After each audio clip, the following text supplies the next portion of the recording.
Magandang araw mga kaibigan. Ito tayo ngayon. Mayroon tayong ginagawang simpleng bagay. Ito po ay tungkol sa paggawa ng hagdan o akyatan para sa ating tanim na pipino. Para siya ay makasampa o makaakyat papunta sa ating trellis, no? Trellis. Yan. So, simple lang yan. Yan ay palm o dahon ng niyog. So, sa halip na gagawa tayo ng hagdan para sa ating pipino, yan na lang ang napakadaling paraan para sila ay makaakyat saka sinasabing balayan kung saan sila namumunga. So, yan.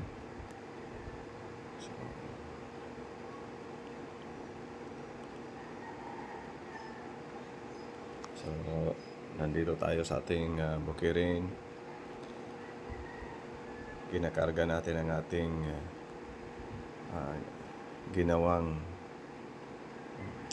akyatan para sa ating mga pipino. So, dalhin natin yan sa ating garden dito lang sa Naval, Biliran. So, mga kaibigan, kung bago lang kayo sa aking channel, don't forget to like, share, and subscribe. This is Litos Terraces in Town for food security and food sustainability. Tanim lang tayo ng tanim dahil ayon nga sa isang kasabihan, pag may tinanim, may aanihin. At syempre, para matupad yan, kailangan ng sipag at tiyaga. Dahil ayon pa rin sa isang kasabihan, pag may tiyaga, may nilaga. Higop na.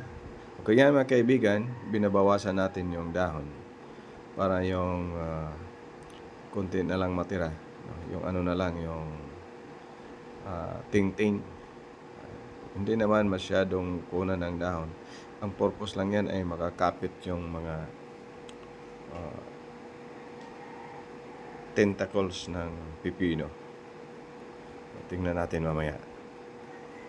Pag nilagay na natin yan sa tapat talaga ng puno ng pipino. Ang pipino po mga kaibigan ay isang prutas na perfect match para sa litos, sa salad. Partner po yan. Sa dinami-dami ng nutrients na makukuha natin sa pipino, pinaparisan pa ng litos, ay talagang perfect match yan. So yan, maraming available po yan sa ating merkado. Available po ang litos, pero gusto ko magkaroon ng sariling tanim kasi syempre iba na ang may tanim. Kaya na nating bumili dyan. Mura lang naman ang pipino, pero as part of my enjoyment and exercise, yon. So ito na yun, yung pipino natin ay ready ng akyat. Kasi sa ibabaw ng pader, mayroon yang balayan. So dahil may travel tayo ng 1 linggo, hindi natin lagyan ng akyatan na yan. So sa halip na gagawa ng hagdan, so simpleng bagay lang, yung palwa o palm, coconut palm. Ganun lang yan, binabawasan lang yung magkabilang gilid niyan. Yan, para hindi masyado malapad. So sandig lang dyan sa pader, okay na yon. So yan, tali natin, ilagay natin sila dyan. Kinabukasan, i-follow up natin yan, sigurado naka-ano na yan, naka-ready na yan. Pag nakakapit yung mga, yung mga tendrils ang tawag niyan, o tentacles kung baga sa squid o pugita, yan, may mga, yun ang pangkapit nila dyan para sila ay makaakyat. So para sila makakapit, kailangan ng kapitan. Ito yung ito na nga yung ginawa natin, yung dahon ng niyog. So, yan. Iniipit muna natin dahil hindi pa sila nakakapit yung mga tendrils niya. Yan. So, inaalalayan muna natin habang hindi pa sila nakakapit ng todo. Mga ilang araw lang yan o kahit bukas ng umaga, kakapit na yan. So, sa ngayon, dahil bago pa, kasi hindi talaga ito nalagyan bago aakyat itong pipino natin. Kaya dito lang sila sa lupa, no? Hindi nakaakyat. So, yan ang magsisilbing hagdan ng ating mga pipino patungo sa taas. Pag nandyan na yan sa taas, doon na sila dadami yung dahon, hahaba yung kanyang stem, katawan, habang ito ay magkaroon ng bunga. So, patyagaan lang po ito. Medyo may katagalan, but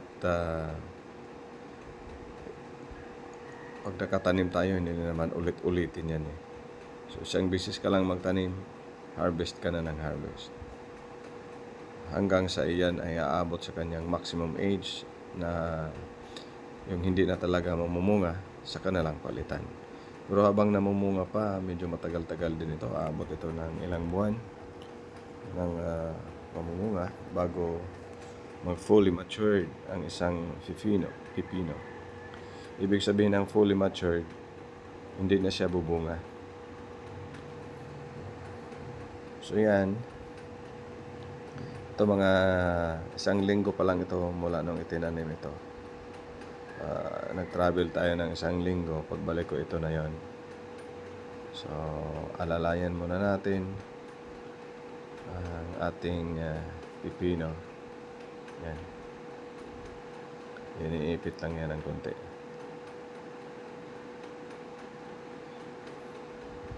So, yan mga kaibigan. Ito naman yung pichay po yan. Inilagay ko lang yan dyan. Mga ilang araw pwede na yan. Yan. So, meron pang isang last. Yan. Ipit para siya ay makaakyat.